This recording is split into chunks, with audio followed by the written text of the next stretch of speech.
परिषद रत्नागिरी आयोजित डेरवण येथे संपन्न झालेल्या जिल्हास्तरीय हिवाळी क्रीडा स्पर्धेत दापोली तालुक्यापासून सुमारे 40 किलोमीटरवर असलेल्या जिल्हा परिषद शाळा दमामे तामोड येथील इयत्ता 7वीमध्ये शिकत असलेली विद्यार्थिनी अनुश्री सुभाष हरावडे हिने लांब उडी क्रीडा प्रकारात द्वितीय क्रमांक मिळवत यश प्राप्त केले।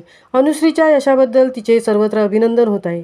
तिला शाळेच्या मुख्याध्यापिका रोहिणी सोनवलकर, अश्विनी लाड, महेश शिंदे यांचे मार्गदर्शन तर केंद्र प्रमुख विलास धामणे, विस्तार अधिकारी बळीराम राठोड यांच्यासह उपसरपंच गंगाराम हरावडे आदींची प्रेरणा मिळाली। शाळा व्यवस्थापन समिती आणि ग्रामस्थ यांच्या वतीनेही तिचे अभिनंदन करण्यात आले। तसेच गावतळे प्रभागातील दमामेची अनुश्री आणि कात्रण भेलांडे या शाळेचा युवराज बाईत यांनी थाळी व गोळाफेकमध्ये यश मिळवल्याबद्दल प्रभागही त्याचे कौतुक होत आहे। महामुंबईसह मिलिंद खारपाटील, दापोली।